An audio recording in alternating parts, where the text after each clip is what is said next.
So, another opportunity to give a talk for you, and as usual, haven't got a clue what I'm going to speak about until you start, except that just beforehand, I love to try and expand upon little conversations we have in the reception area beforehand, where you can give me some feedback about where your spiritual life is going, and part of that spiritual life, is seeing the beauty, of just simple goodness in the world, and understanding what real goodness is. Because goodness is not just keeping rules for rules' sake, it's understanding where those rules came from.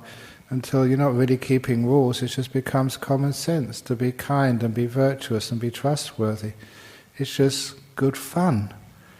And sometimes people ask me about, what's it like being a monk? You have all these rules to keep. Don't you feel oppressed? And quite frankly, being a monk for 40 years now, you don't feel oppressed at all. You feel this great sense of freedom. And why is that? Perhaps the very first little story. It's an old story from that book, Opening the Door of Your Heart, which I haven't sort of mentioned for many years now. It was a story of the two monks who were in somebody's house waiting for lunch. And they were sitting in the room and they had a fish tank. I don't know, you may have a fish tank in your house. And one of the monks said, "That is cruel. What did the fish do to have to be put inside this prison in somebody's house? It's bad to keep fish in a tank in your house just for your own amusement.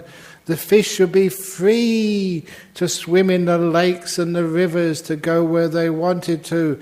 It is bad to imprison fish in a tank in your house." So, be honest, how many of you have got fish tanks in your house? Very good. Because the other monk said, "You don't understand." He said, "It's good to put fish in a tank in your house." Why, he said. Because imagine that you were a fish. If you were swimming in the lakes and the rivers, the people would be fishing for you, trying to kill you and eat you. And I often thought what it must be like being a fish in the rivers. You're swimming around, minding your own business, you see this nice juicy little worm. And you wonder, has it got a hook in it? Or is it a real worm? Because you've seen many of your friends, they see a worm, they take it, and suddenly they're yanked out of your existence, never to be seen again. It's like being abducted by aliens. That's what it's like to a fish. And you can imagine you've seen that so many times. Every time you see a worm or a fly, you don't know whether it's going to kill you or whether it's going to be eatable. Imagine that was you with your meals. Every meal you had, you didn't know whether this was going to be your last or not. You'd be paranoid. You'd be so tense that you would get the worst type of indigestion. So those poor fishes in the lakes, they must have terrible digestion, because every food is a risk of your life. But the fish in the tank, I've never ever seen somebody take a fishing rod into your house and lower the line into your fish tank. You just don't do that. So the fish in the tank in your house are safe. They're not paranoid. They know that every food they get there is safe and they're going to live. So that's the first benefit of being a fish in the tank. You don't have to worry about fishermen. The second benefit is, in those lakes and rivers, there's a big fish eat the little fish. And so these little fish swimming in the lakes and the rivers, you don't know when this big fish is going to jump out at you and eat you. And it's just like going to Cottesloe Beach. And the sharks. Imagine, it's really dangerous these days. You don't know when the shark's going to come and gobble you up. And that's what it's like every day. Every moment of a fish's life in the rivers and the lakes. It's really dangerous. You'll be scared. And again, those fishes in lakes and rivers, they must be so scared, they must be psychotic, they need therapists, because they're so scared of, being eaten or killed by the fishermen. So they're not living a very happy life in those lakes and rivers. And number 3, it sometimes happens there are floods. And if it floods, the water overflows and the fish get stranded on dry land. Sometimes there's droughts and there's not enough water for the fish. But in the tanks on people's houses, always just the right amount of water. It's so safe from natural disasters. And also, it's been quite, sometimes it's warm, sometimes it's very cold. Next week I'm going to Japan, and I've just been told minus 10 degrees centigrade. Oh, that's really cold. Coming from Australia, going to Japan this time of the year, that's freezing. It's snowing everywhere. So I've got to sort of accustom myself. I'm going to be meditating in front of the refrigerator in my monastery for the next week to try and get used to the cold temperatures. But anyway, don't be afraid of cold, because the colder it is, the longer you live. It's true. People in cold climates usually live much longer. The same principle as when you put the milk in the fridge, it lasts longer. It doesn't go off. You know the secret to long life? If you want to know the secret of living to a long age, drink lots and lots and lots of long life milk.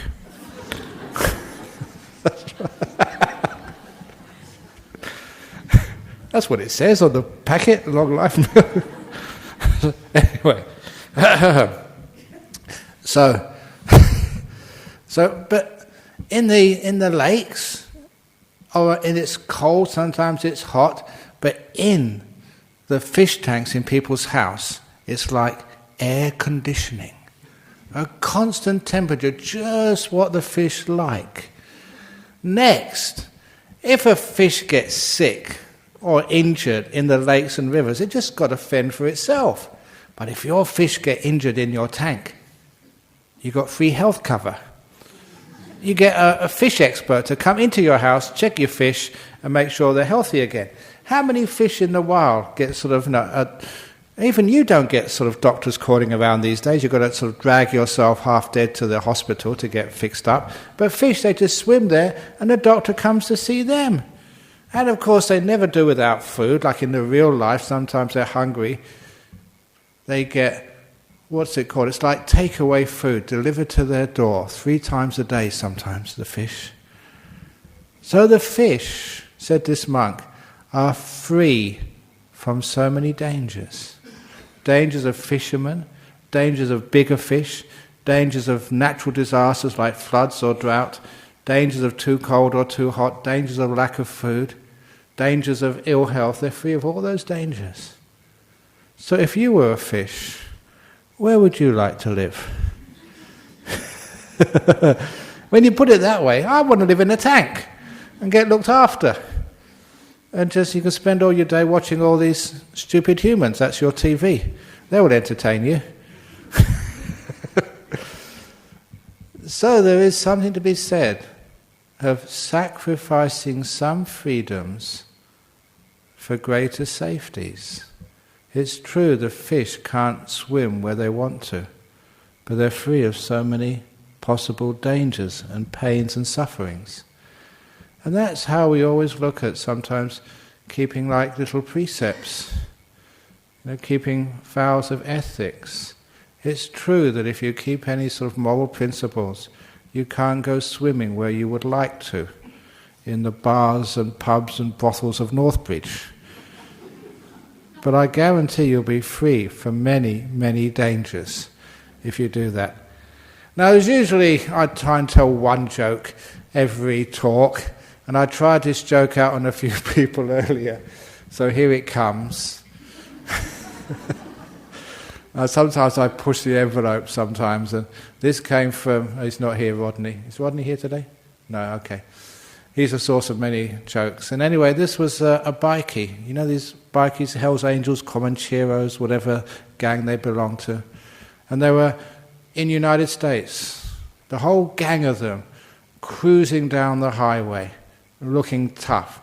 in their glasses, their big tattoos and their leathers with their patches on the back, really tough guys. And they were about to cross a bridge. And they saw there was a big group of people on the bridge, including TV cameras and state troopers. So the head of the bikies decided to stop and find out what's going on. And he found out there was a person on the bridge about to jump off, commit suicide. And the head of the bikies thought, this is a very good opportunity to give the bikies a new image of kindness, helpfulness, and be a hero for the day. The TV cameras were there. So the leader of the bikies gets off his bike, pushes his way through the crowd, right to the edge, and he sees this girl about to jump off. And he knows that everyone has been sort of trying to talk her out of it. So he tries something different. He leans over to her. And he's a really tough, good-looking, macho guy. And she leans over to him. He leans over a bit closer. She comes closer. And they kiss. And the TV cameras are rolling, and people are clapping. Yeah, good one, Bikey. And they kiss for about 5 minutes. Really passionate, and people are cheering. They really underestimated these bikies. These were people who try and help out others in depression and suicidal. What a great person this is. And when they finished the kiss, and they smiled at each other, the leader of the bikies said, "Wow, that was some kiss. Please tell me, why is someone as beautiful and can kiss like that? Why are you trying to commit suicide?" And the answer comes, because my parents do not like me wearing girls' clothes.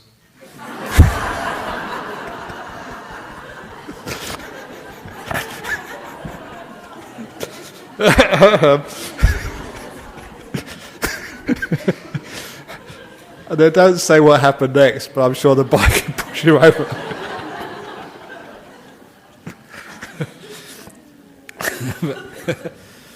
But anyway, I don't know where that fits in, but it's a funny joke. And all of you think that's a terrible joke, that's a bad joke. I bet you that you're going to go and tell it to your friends later on tonight or tomorrow. But anyway, let's go back to the being good. If you put yourself a little barriers around yourself, yeah, it is true, you miss out on some things, but you gain so much more. And that's one of the lovely things. We were talking earlier about sort of little things like stealing. Yeah, we all know that we don't go stealing sort of from each other, but we do steal from each other in a sense, don't pay the taxes. So when it comes to the time of putting in our tax return, and I read about this because I was reading about the G20 summit over in Brisbane, and there's all these incredibly big, wealthy companies that are not paying tax in the places they do business. That's stealing. Yeah, it's not against the law, but it is unethical. I think we all know, and it's because companies and other people don't pay tax, it means you guys have to pay more tax, which is not really fair. It is stealing from you. And so that is something which is really unethical. But why do people do that? I think one of the reasons they do that is because, as far as ethics is concerned, they think it's just in their head, but it's not, it's in the heart. This is one of the reasons or the ways I find out, myself, what's good and what's bad. People ask me these very tough questions sometimes, these ethical dilemmas, and they come to the monks to try and sort it out for them. You know what I do? When you give me a question like that, I feel it in here. Does that feel right? Does that feel bad? Is that really cruel? Was that beautiful? When I feel it in here, this is much more trustworthy than all of the thinking and the logic and even the books. You feel this is right or this is wrong. And where I got this from, it was quite natural, but this was really reinforced in. I never saw this, but people told me about it because I don't watch the TV. But there was a documentary done some years ago, and because I'm in my 60s now, one of the biggest events or biggest things which happened in my youth was the Vietnam War. I saw many friends. The friends I met in Thailand, they were in the Vietnam War. There were soldiers there, and they got so fed up with the war, they went over to Thailand, became monks. And these are the people I grew up with, so it's very close to me. And I do remember that one of the terrible war crimes during that war was called the My Lai Massacre. And that was when a group of US troops were ordered to go into a village in Vietnam and kill every man, woman and child. And that was the order. It was wartime. And this documentary, this very innovative, not innovative, but very sort of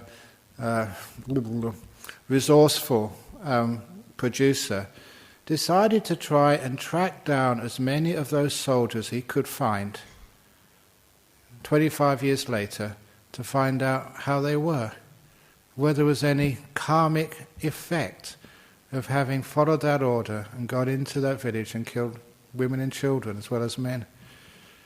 And they found many of those soldiers, and nearly all of them were alcoholics, addicted to drugs, had no meaningful relationships with other people.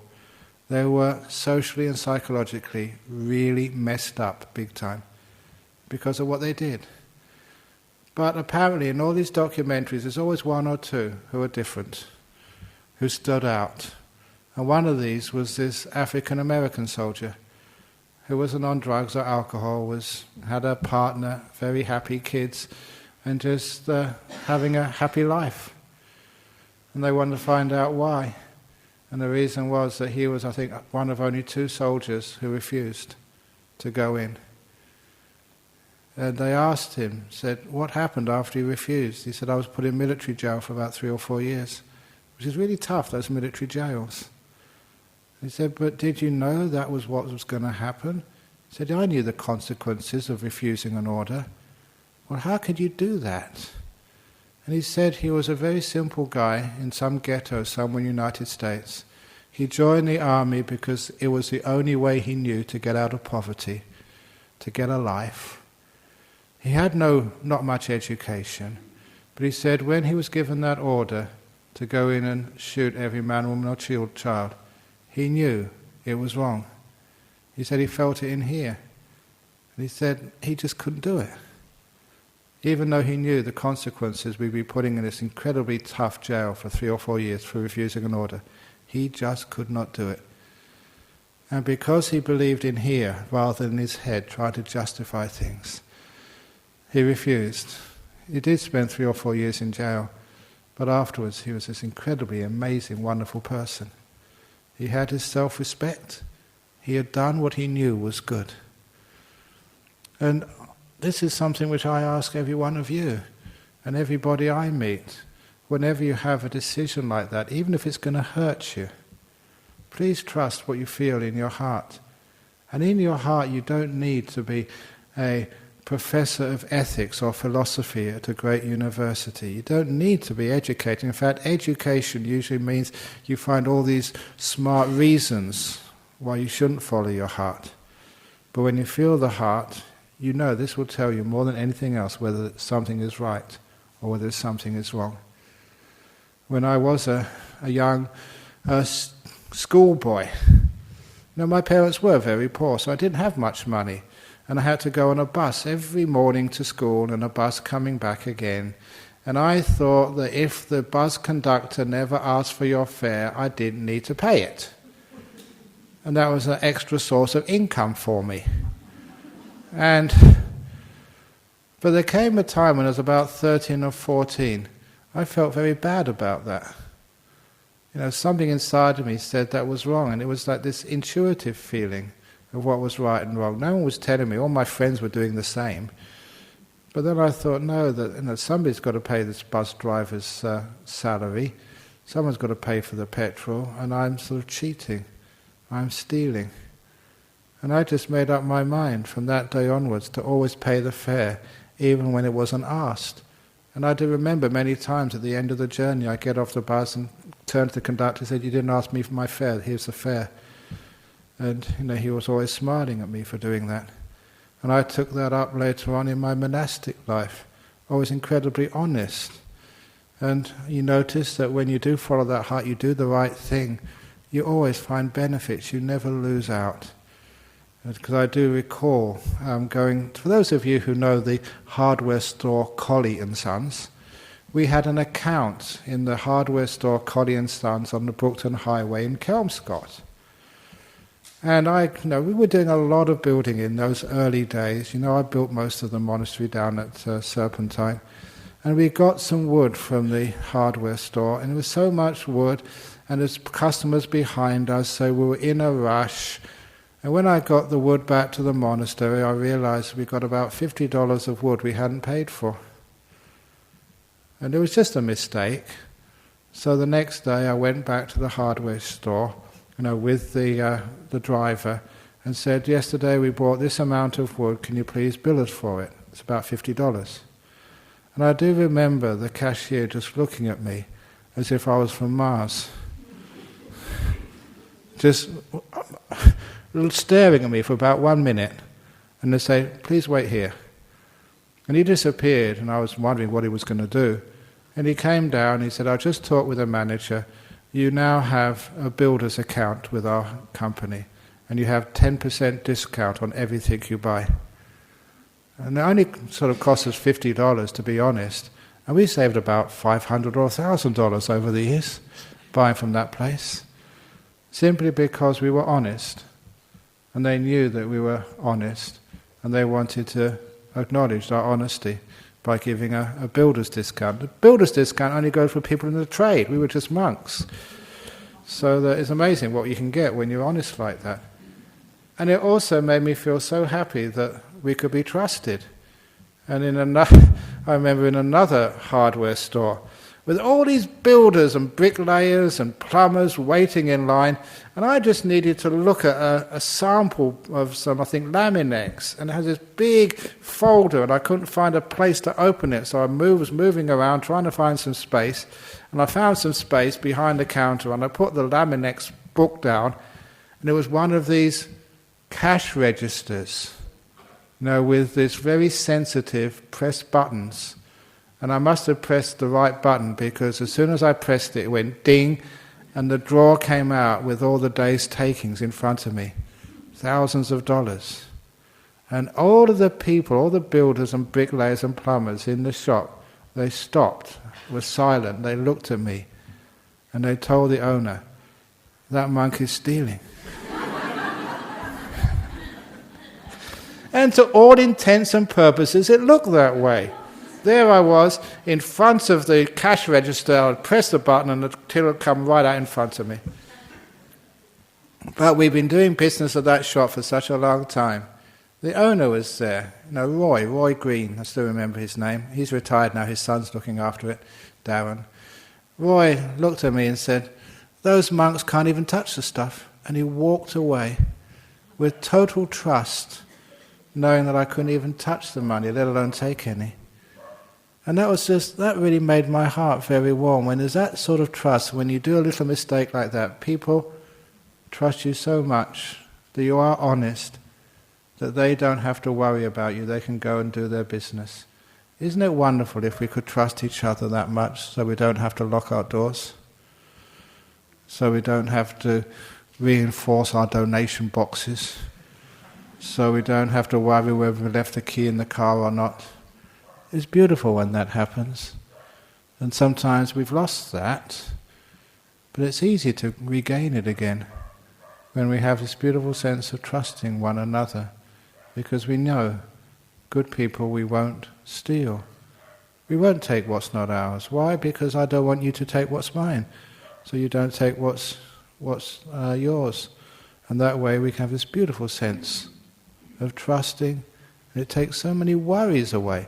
It's amazing just how much we have to pay for insurance just because we can't trust each other, and how we doubt one another. And that's not a very nice place to live. So you find out that taking something which isn't yours, it doesn't feel right. It's not good. And you feel that in here. And number two is just taking. That is not the meaning of life. Everybody knows that if you take something, you don't get much happiness. But if you give it to somebody else, you get so much more happiness. The old psychology test, giving students $10 each. Half the students go and spend it on yourself.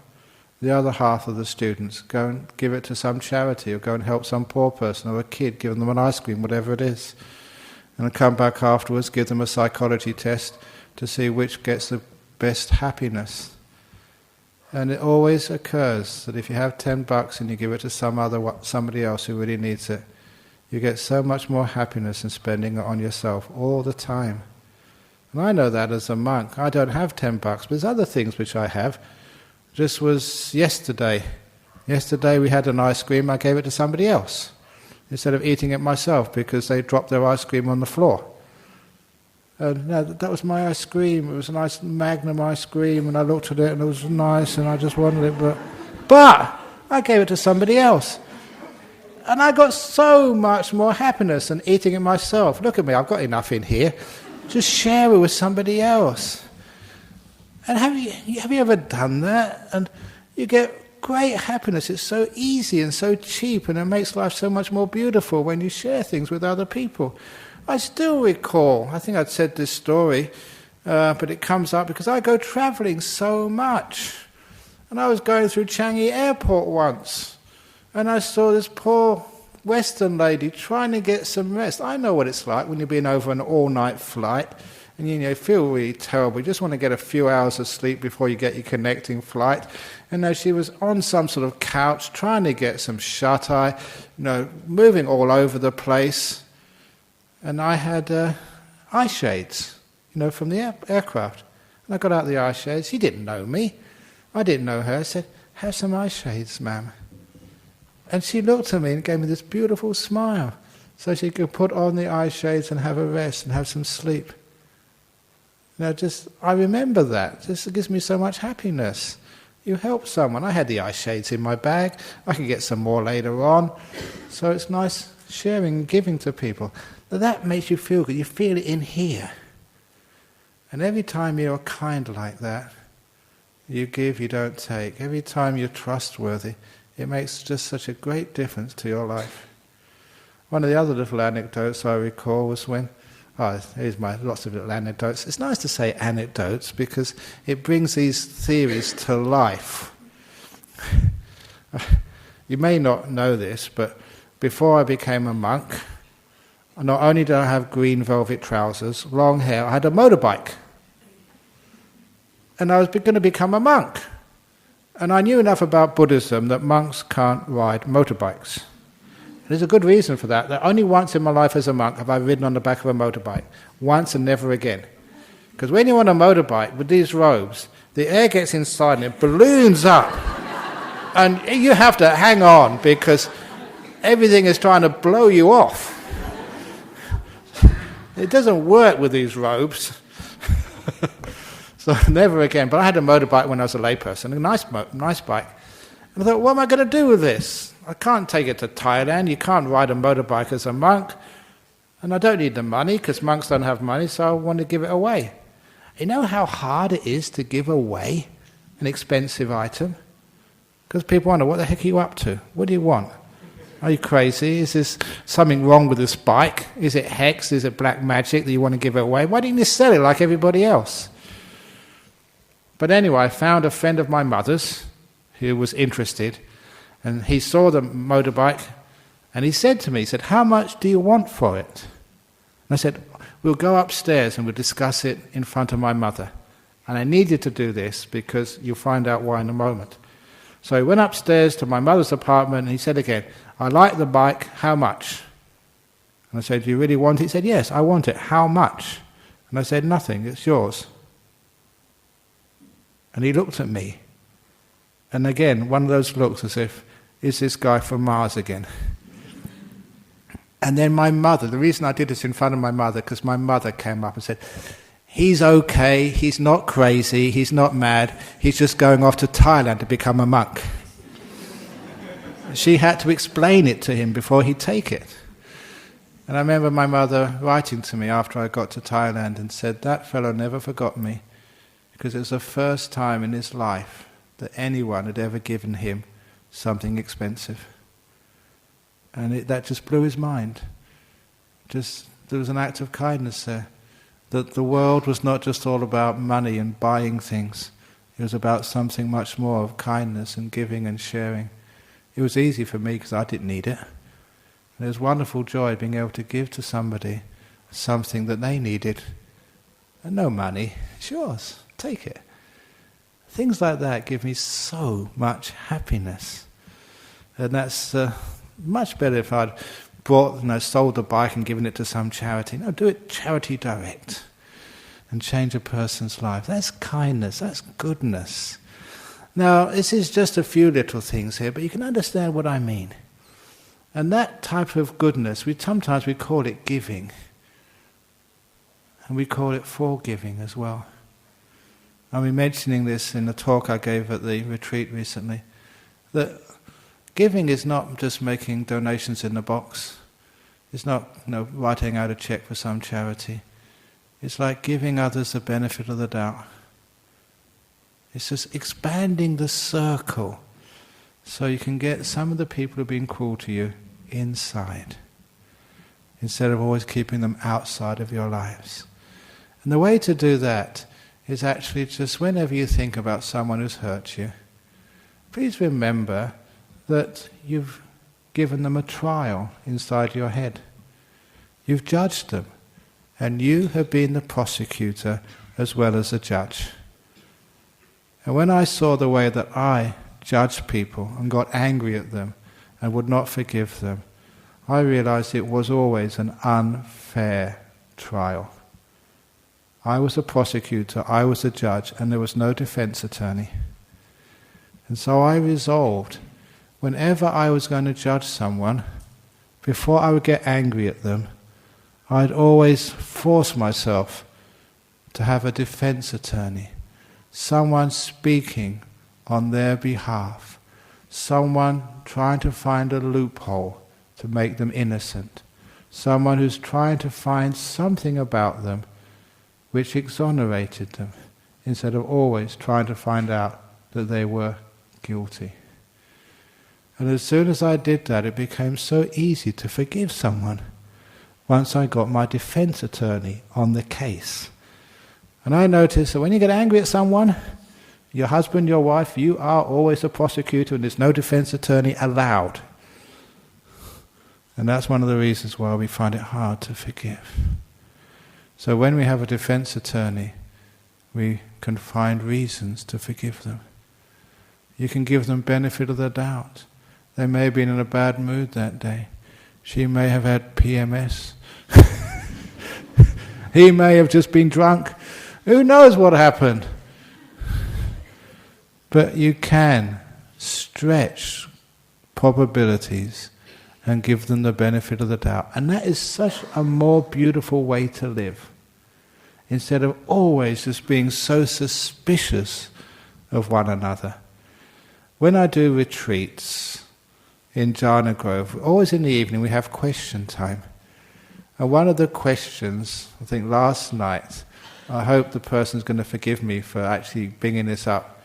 She said, my husband is on the retreat with me, and he's looking at all the other pretty girls in the retreat. It's driving me crazy. What should I do?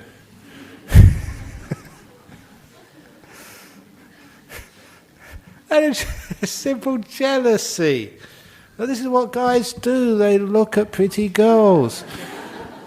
Girls look at dresses in the shops, but you don't buy them. You can't afford them. You just look at them and just window shop, and that's okay, isn't it? Just looking, as long as you don't get your credit card out. And anyway, just you're being so suspicious of that guy. You have this prosecutor and judge. Give him a break. Just find some reason why he's doing that. He's looking at all these other beautiful girls to remind himself that no matter how beautiful they are, he's married the most beautiful of them all. It's true. stretch the truth. It doesn't matter. You're a defense attorney. That's what defense attorneys are supposed to do. And when you stretch the truth like that, it's not really stretching it that far. It could be the case. But what it does, it means that you don't get into this terrible suspicion and negativity because you have another way of looking at people. And that feels so much nicer in the heart. You feel that is good stuff. Getting angry, what does that feel like? Being suspicious of people you live with, what does that feel like? This is where you find out what ethics are, what morality is. In here. Don't argue about it, feel it. And you will find it feels so nice to give people the benefit of the doubt. It feels so good to trust people. And even if they misuse the trust, if you're wrong, now they were having affairs with every other pretty girl in the retreat. It's much better to trust, because that is very, very, very unlikely. Trust is much better, it feels much more beautiful. And what I have found in my life, myself and also with other people, is if you do trust somebody and you give them the benefit of the doubt, they usually live up to your trust. If you're suspicious, they usually live down to what you're suspicious of. Same with yourself. If you trust yourself, you usually rise to the occasion. But if you're suspicious and doubt yourself, you tend to fail. Whether that's in some test, whether that's some interview for a job, or some assignment, if you doubt yourself, you fail. If you trust, have confidence, you can do it, usually succeed. And that's exactly the same with other people. If you trust them, have confidence, they usually live up to it. If you're always suspicious and doubt and get angry, you make people worse. It's the old saying, watering flowers or watering weeds. Water flowers, flowers grow. Water weeds, the weeds grow. So you feel that inside. So what is really good and what is really bad? And the other question somebody asked me just before I came in was, again, on the ethics of euthanasia, which is another topic which comes up again and again and again. So how are you going to find that and answer that? Feel it in here. Is that right? Is that wrong? Now with euthanasia, the terrible, terrible, terrible joke, first of all, which will make you think that I need euthanasia. Euthanasia is not the problem. It's youth all over the world. Youth in Asia. So that proves that I deserve to be euthanized. So people are shaking their heads in despair. But I'm sure no matter how bad a joke that is, you will tell it to your friends later on. They always do that. So anyway, but it's one of those problems which people have. As a Buddhist, we're not supposed to kill. But then sometimes you see people suffering so much. Should they be allowed to suffer that much? And you start off with a very simple thing about euthanizing your pets. Is that a good thing for Buddhists to do? Kill your cat because it's really sick? Just put your dog down because he's got cancer? And that is a moral dilemma, isn't it? What should you do? And it's a very simple solution which I love telling people. And from there we go on to human beings. He said, if you have that problem, your dog has got cancer, your cat is the end of its life, and take it to the vet, and the vet said, there's nothing more we can do. I have to put it down. And you think, crikey, what should I do? This is a being I love. I can't kill it, but then I can't allow it to suffer so much. What should I do? And the point is, in Buddhism, I say this in life, you have not got the right to kill anything. So instead, take your little cat aside and ask it, do you want to die? And don't think that's a stupid thing, because that works. I don't know if Judy's here today. She often comes here. She did that with her little dog. I love telling this story. It's the best story of this particular ethical dilemma. She took her little dog to the vet. The vet said, "I'm sorry, there's nothing more I can do. We treated it for cancer a long time now." She spent a lot of money on the dog, treating it for cancer. "Nothing more we can do. The dog's in pain. I've got to put it down." And she said, "I want a few moments with my dog." And she heard me say this before. She took her dog aside into a corner of the vet's surgery, and she looked the dog in the eye and cradled it and said, "Have you had enough? Do you want to go?" And she felt in her heart, the dog didn't want to die. She felt it very clearly. She took the dog back to the vet and said, "No, I'm taking the dog home."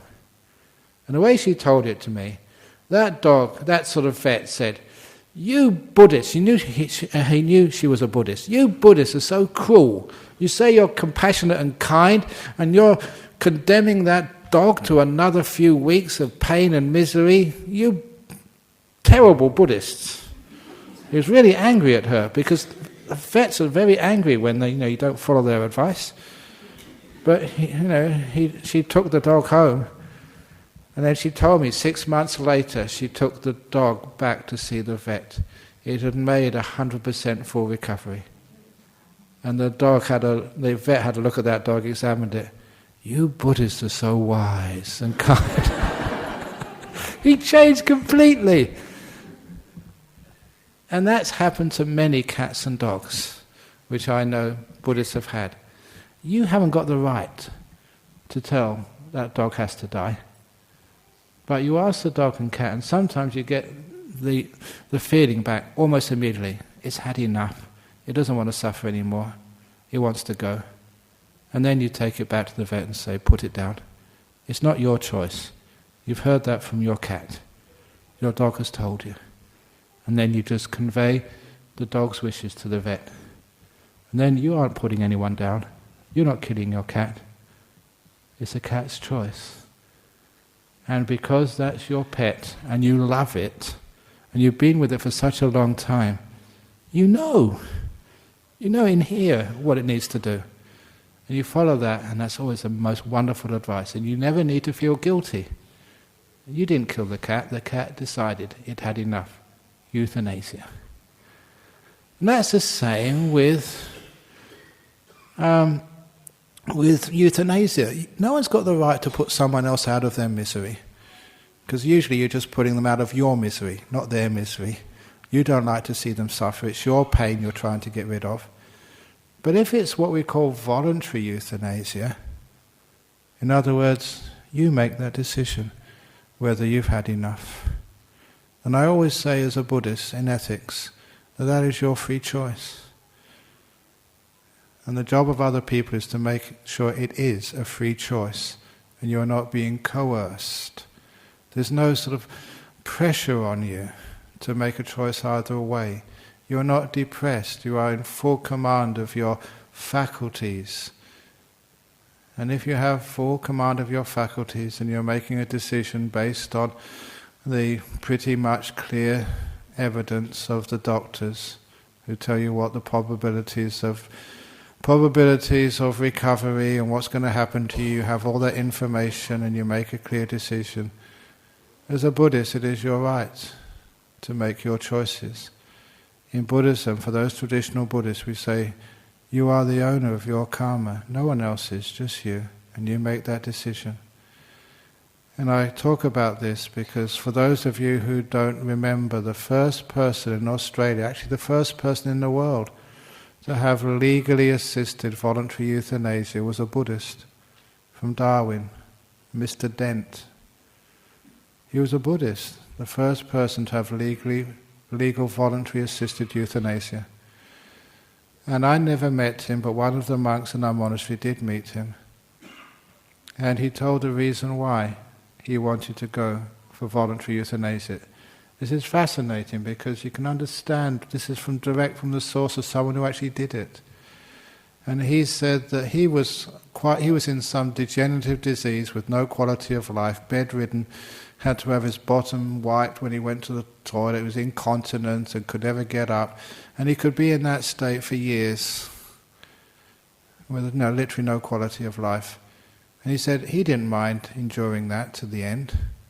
It didn't matter how long it took, But what he didn't like was the fact that his wife was giving him 24 hours care. She did get respite every now and again, but she thought, no, it's my duty to look after my husband, the guy who I love. It's my job. So she was sacrificing all her life to look after her husband. And he said he wanted to have voluntary euthanasia, not for his own benefit, but to free his wife, so she could have a life. She looked after him long enough, and it could go on for years. He wanted her to be free. And when he says something like that, and I looked in my heart, I can't find any fault with that. That's good, that's kind, compassionate, thinking of other people. So that's how I judge. You feel it in here. Unfortunately, that when we get something like voluntary euthanasia, people just start to think of what their religion says, or what fear says, and they don't really feel it. And when they don't feel it, they don't get the right information. They make wrong decisions. So please, put aside what you've read. Put aside what you've been told. And if that case ever comes up for you, feel it in your heart. What is the right, what is wrong? And this will always be far more accurate than thinking. This is one of the problems of our modern world. We think that ethics are being owned by great thinkers in universities. And I went to a great university. There's incredible thinkers in there, and I couldn't believe how stupid they were. It was one of the experiences I had. You'd have dinner with Nobel laureates in Cambridge. And then every Thursday afternoon, I think it was Thursday, it could have been a Wednesday, I went to Fulbourn Hospital. I was volunteering one afternoon every week for 2 years with Down syndrome patients. And that they blew me away. Because these were people institutionalized with Down syndrome. These days they're out in the community. Institutionalized. But those men and women, they were so emotionally intelligent. They knew their feelings. The Nobel laureates had no idea about their emotions. They were incredibly brilliant doing mathematics or understanding chemistry, but understanding themselves, they were just obtuse. And that's why I say I would go to these every Thursday afternoon, and some of these guys would run towards me, and they'd look at me, and they'd give me this big hug. What's wrong, they would say. I'd just broken up with the girlfriend. They would know straight away. Incredible. Their emotional intelligence, sensitivity was amazing. And if I am emotionally sensitive to any of you when you come and ask questions, it wasn't my training in Thailand as a monk. I got that from these Down syndrome people I hung out with. They taught me how to feel. Because they were not very articulate at anything else, but feelings, they were brilliant. They were geniuses. And that's where I ask you to feel your way through ethical dilemmas. Don't think about it, it just confuses you. And if you ask a person, is this right, is this wrong? You feel there'll be many cases when people don't have any quality of life, and there is no real prospect. You feel in here this is the right thing to do. Other cases, it's the wrong thing. You feel, no, this is wrong, this can't be good. But this is where you know your ethics. And once you get involved in here and you can feel it, what's right, what's wrong, you can recognize very easily. And that will guide your ethical conduct much more powerfully than any set of rules.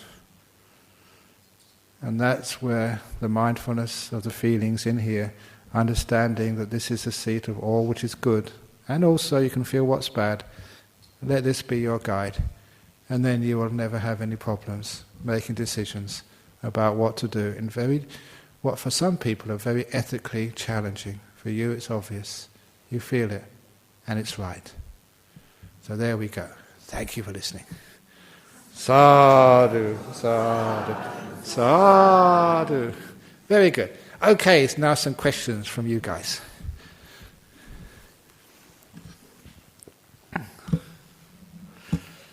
Is there any questions over there? From the floor, first of all. Anyone want to commit euthanasia tonight? Please line up. Sometimes I'm a bit gross. Yes, question over here. Where's the microphone? No, just shout it out now. Oh, the microphone's coming. There we go. Oh, thank you. About the fish. If the fish has all this good life in the fish tank, bowl, yeah. Doesn't I think he won't have freedom to see more if he's not in the river. Now this is a good question about if fish is in a fish bowl, they don't have freedom to go and explore and live just a full life. So he's not happy. He's not happy. Have a look in the fish bowl and feel, is that a happy fish or is it not a happy fish? I think if I was a fish inside. Yeah, if you were a fish, would you be happy? No. Really? Now. Because I don't have freedom. Now this is freedom. What does freedom mean? There are two types of freedom, and people confuse one with the other. The first one is called the freedom of desires. To be able to go where you want, when you want. And sometimes people feel that's a freedom, but it's not. It's very confusing. You have so many competing desires. You don't know which one to follow. There's literally too many choices. And it's very, very, very confusing, and it's a great burden for you. Now those fishes had another type of freedom. They had a freedom from danger. And this is one of the problems which we face in life. We have to balance the freedom from danger and the freedom of desires. Yeah, you may like to go and just ride in a car with 200 kilometers an hour. That's your freedom to do so, so people think. But you have many dangers. And so sometimes the people who care for you and love you say, no, you can't do that because we don't want to see you hurt. We don't want to see other people hurt. Is it right, the freedom to go out and get drunk and drive a car afterwards? I've seen one of the worst funerals I ever had to take was of a Chinese girl. Mainland China, she'd worked really hard. She got a scholarship to study here in Perth. She graduated and invited her parents from mainland China. One-child policy, the only child the parents had.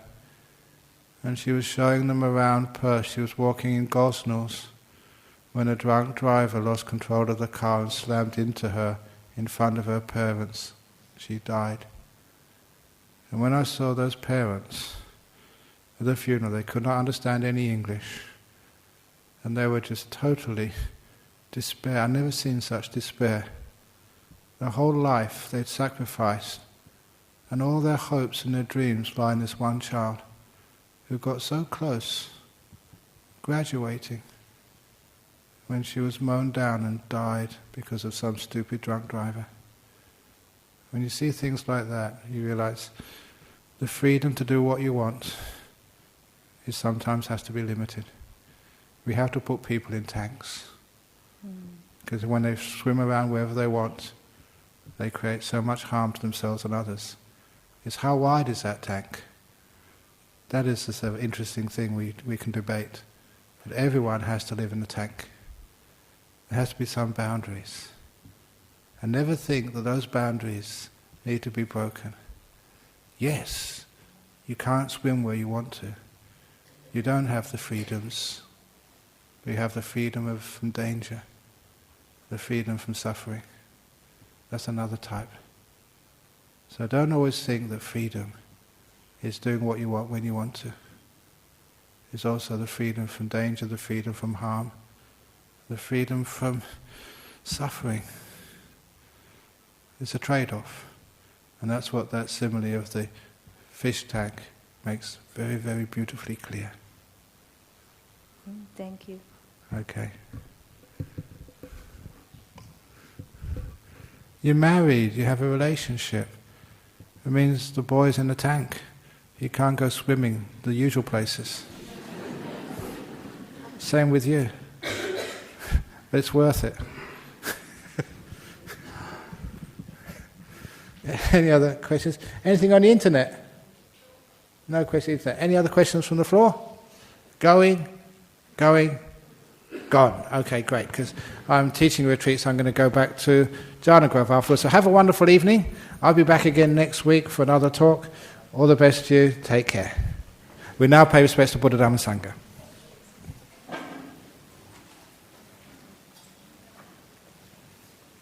Arahang Samma Sambuddho Bhagava Buddhang Bhagavantang Abhivademi